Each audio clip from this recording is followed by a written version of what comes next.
नमस्कार, बहुत बहुत स्वागत है आपका हमारे चैनल के ऊपर। फटाफट खबरों में हम जान लेते हैं अब तक की मुख्य हेडलाइंस। इसके बाद विस्तार से हम चर्चा करेंगे। हरियाणा सरकार की नई सरकारी भर्तियों और नई ज्वाइनिंग के साथ साथ वेटिंग लिस्ट की बढ़ाई है वैधता। अगली खबर है, रोहतक से करोड़ों रुपए की हेरोइन के साथ पकड़े गए 2 गिरफ्तार। हरियाणा के निजी अस्पतालों में ओपीडी की सुविधा हो गई है शुरू, फोन करके मिलेगा टोकन। हरियाणा सरकार को चाहिए पैसा, शुरू की जमीनों की रजिस्ट्री। कृषि उपज को मंडी तक पहुंचाएगा किसान रथ ऐप, घर बैठे मंगा सकते हैं ट्रक, ट्रैक्टर, कृषि मशीनरी इत्यादि।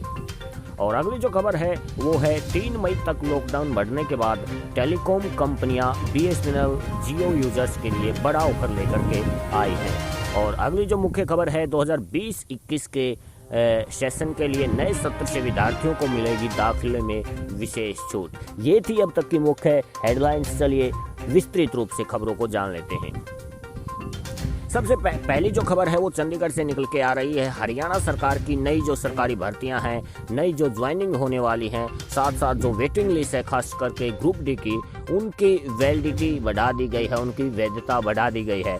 हरियाणा सरकार की तरफ से हरियाणा के मुख्य सचिव की तरफ से एक पत्र जारी करके कहा गया है कि अभी तक हरियाणा कर्मचारी चयन आयोग और हरियाणा पब्लिक सर्विस कमीशन द्वारा बचे हुए पेंडिंग रिजल्ट और नई ज्वाइनिंग के साथ साथ वेटिंग लिस्ट को पूरा करने वाली भर्तियों की वैधता बढ़ाने का निर्णय लिया गया है। गौरतलब है कि मूल सूची में प्रतीक्षा सूची की वैधता 18 अप्रैल 2020 को समाप्त हो गई है। इसलिए सरकार को मूल चयन सूची की वैधता के साथ साथ अग्रिम के संबंध की प्रतीक्षा सूची का भी विस्तार करने का निर्णय लिया है। अन्य 3 महीनों की अवधि के लिए जो विज्ञापन संख्या 4/2018 जो ग्रुप डी का है, 5/2019 जो कलरक का है, तो ये तमाम भर्तियां आगामी 3 महीनों में पूरी करने के निर्देश जारी किए गए हैं। अगली जो खबर है वो है रोहतक से। रोहतक के अंदर करोड़ों रुपए की हेरोइन के साथ पकड़े गए 2 गिरफ्तार। रोहतक हरियाणा पुलिस की एसआईटी लगातार काम करते हुए एक नई सफलता उन्होंने हासिल की है और अब एसटीएफ की हिसार टीम ने रोहतक से 2 कार सवारों को गिरफ्तार कर लिया है। 2 किलो 100 ग्राम हेरोइन बरामद की गई है, जिसकी कीमत लगभग करोड़ों में बताई जा रही है। पुलिस की तरफ से एक बयान दिया गया है कि गिरफ्तार किए गए जो आरोपी हैं भिवानी के प्रेमनगर निवासी मंजीत उर्फ कालिया और कवारी निवासी हाल फ्रेंड्स कॉलोनी में जो रहते हैं भिवानी संदेश कुमार उर्फ गोलू के रूप में इनकी पहचान की गई है।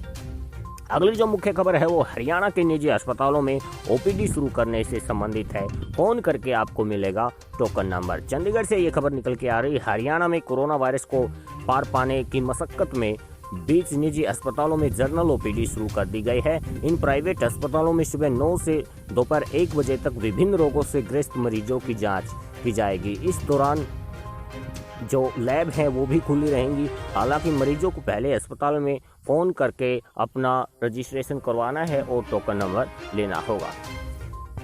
अगली जो मुख्य खबर है वो हरियाणा सरकार को चाहिए पैसा, शुरू कर दी है जमीनों की रजिस्ट्री। जी हाँ, हरियाणा सरकार कोरोना वायरस के अंतर्गत कंगाली के तरफ बढ़ रही है, उसी के बीच इन्होंने अपनी रजिस्ट्री शुरू कर दी है जो ज़मीनों की रजिस्ट्री होती है। इससे जो है हरियाणा सरकार का रेवेन्यू कुछ हद तक बढ़ेगा। पंचकूला से ये खबर है, कोरोना वायरस के कारण 3 मई तक जो लॉकडाउन बढ़ा है, हरियाणा सरकार की आर्थिक स्थिति कमजोर हो गई है। मुख्यमंत्री मनोहर लाल समय समय पर प्रदेश के राज्यों की जरूरतों को बयान कर चुके हैं। अब मनोहर लाल सरकार ने फैसला लिया है कि 20 अप्रैल से जमीनों की रजिस्ट्री प्रदेश में फिर से चालू कर दी जाएगी।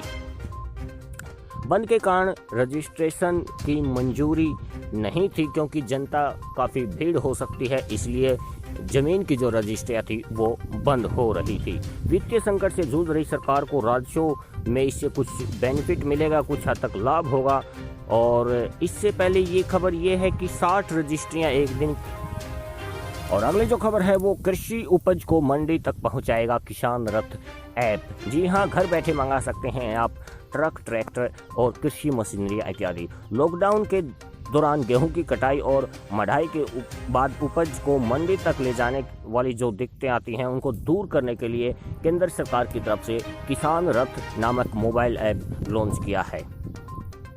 इससे किसान घर बैठे इस ऐप से ट्रक, ट्रैक्टर, अन्य मशीनरी किराए पर बुलाकर अपना काम निकलवा सकते हैं। यह मोबाइल ऐप कृषि व किसान कल्याण मंत्री नरेंद्र सिंह तोमर ने शुक्रवार को लॉन्च किया है। और जो अगली खबर है वो सबसे बड़ी खबर है, टेलीकॉम कंपनियों की तरफ से ये खबर निकल के आ रही है। BSNL और जियो यूजर्स के लिए बड़ा तोहफा है ये।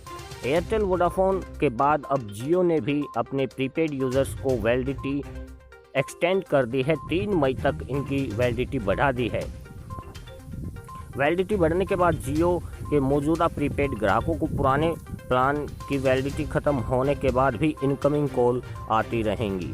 जियो ने एक स्टेटमेंट में कहा कि न केवल लो इनकम यूजर्स को फ़ायदा होगा बल्कि हर उस यूज़र को भी फ़ायदा मिलेगा जो कोरोना वायरस की वजह से अपने अकाउंट में रिचार्ज नहीं करा पा रहे हैं। उधर BSNL ने भी खुशखबरी देते हुए कहा है कि 5 मई तक प्रीपेड प्लान्स की वैधता को इंस्टेंट रिचार्ज के जारी कर दिया गया है। टोल फ्री नंबर है, उस पर आपको कॉल करनी है और अपना जो रिचार्ज है, अपनी जो वैलिडिटी है उसको आप बढ़ा सकते हैं। जो टोल फ्री नंबर BSNL ने दिया है वो है 5670099। नंबर दोबारा से सुन लीजिए, 5670099 पर आपको कॉल करनी है और BSNL यूजर्स अपना रिचार्ज करवा सकते हैं। तो ये थी आज की मुख्य खबरें। उम्मीद है आपको खबरें पसंद आई हैं, तो वीडियो को जरूर से जरूर लाइक कीजिए। आगे फिर आपसे मुलाकात होगी, तब तक के लिए आपसे इजाज़त चाहते हैं। नमस्कार।